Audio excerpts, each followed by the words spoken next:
امن دشمنوں کا ایک اور بزدلانہ وار، جنوبی وزیرستان میں چوکی پر فائرنگ، پاک فوج کے نائب صوبیدار سونے زئی جام شہادت نوش کر گئے۔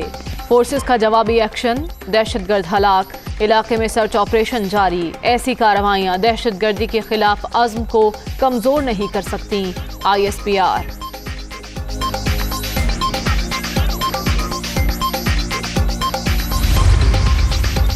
مینار پاکستان پر لڑکی سے بدسلوکی، افسوسناک واقعے پر وزیر اعظم کا نوٹس، IG سے تفصیلات طلب۔ ٹک ٹاکر اور مجسمے کو نقصان پہنچانے کے ذمہ داروں کو قرار واقعی سزا ملے گی۔ حکومت دونوں واقعات میں ملوث افراد کو نہیں چھوڑے گی، زلفی بخاری کا ٹویٹ۔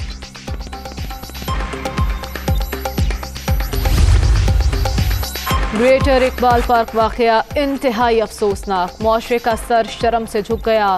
صوبائی ترجمان فیاض الحسن چوہان کا متاثرہ لڑکی سے رابطہ، ہر ممکن تعاون کی یقین دہانی۔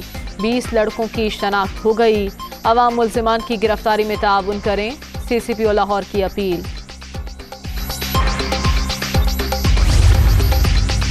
خاتون ٹک ٹاکر سے سرعام بدسلوکی شرمناک، شہباز شریف کی جانب سے بھی واقعے کی مذمت، سماج کی پستی کھل کر سامنے آ گئی۔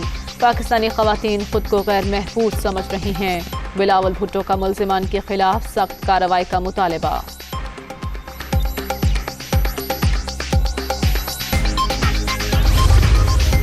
خاتون سے بدتمیزی انتہائی قابل مذمت، پنجاب حکومت سخت کارروائی یقینی بنائے گی، وزیر انسانی حقوق شیریں مزاری کا رد عمل۔ آصفہ بھٹو بھی معاملے پر افسردہ، ذمہ داروں کو نشان عبرت بنانے پر زور۔ اخلاقی اور معاشرتی احتساب ضروری ہے، MKM رہنما نسرین جلیل کا اظہار افسوس۔ پاکستان کو قربانی کا بکرا بنانے کی کوشش ناکام، عمران خان نے اشرف غنی کو سمجھانے کی کوشش کی مگر ان کے ذہن میں فطور تھا۔ ہر کرپٹ آدمی کی سوچ ہوتی ہے کہ ملک سے بھاگ جائے۔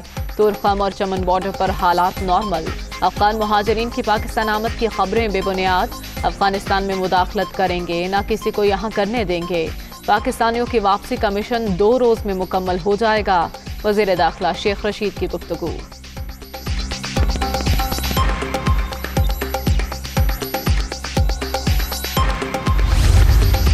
پاک چین وزرائے خارجہ کا ٹیلی فونک رابطہ، افغانستان کی بدلتی صورتحال پر تفصیلی تبادلہ خیال۔ پرامن افغانستان پاکستان اور خطے کے لیے انتہائی اہم ہے، شاہ محمود قریشی نے قومی سلامتی کمیٹی کے فیصلوں سے آگاہ کیا۔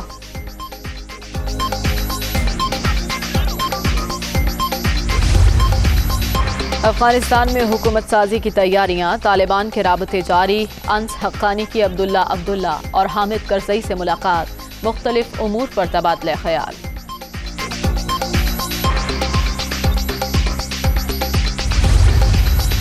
افغان صوبے کنڑ کے دارالحکومت میں شہریوں کا طالبان کے خلاف احتجاج، ننگرہار میں مظاہرین پر فائرنگ، 2 افراد ہلاک، 12 زخمی۔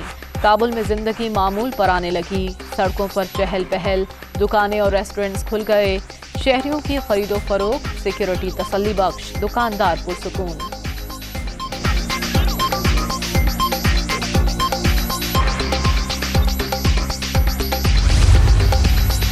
تاجکستان میں تعینات افغان سفیر کا انٹرپول سے رابطہ، اشرف غنی، حمداللہ محب، فضل محمود فضلی پر کرپشن کے الزامات عائد، محمد ظاہر کا تمام افراد کی گرفتاری کا مطالبہ۔ غیر ملکی اور مقامی شہریوں کی افغانستان سے نکلنے کی کوشش، کابل ایئرپورٹ پر خواتین اور بچوں کا ہجوم، اکثریت کے پاس پاسپورٹ ہے نہ دوسری دستاویزات، کھانے پینے کی اشیاء بھی ختم، بھگدڑ مچنے سے 17 افراد زخمی۔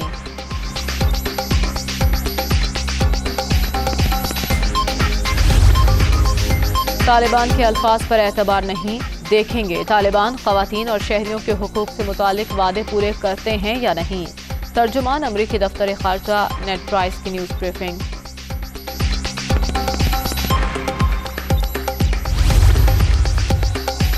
افغانستان کے حالات پہلے سے زیادہ مختلف نہیں، جنگ میں اربوں ڈالر لگے اور جانیں گئیں، ہم نے مشرق وسطیٰ کو تباہ کر دیا، ڈونلڈ ٹرمپ کا اعتراف، سابق نائب صدر کی بھی بائیڈن انتظامیہ پر سخت تنقید، اقدام کی طالبان کو مزید جارحیت اور حملوں پر اکسایا، مائک پینس کی نکتہ چینی۔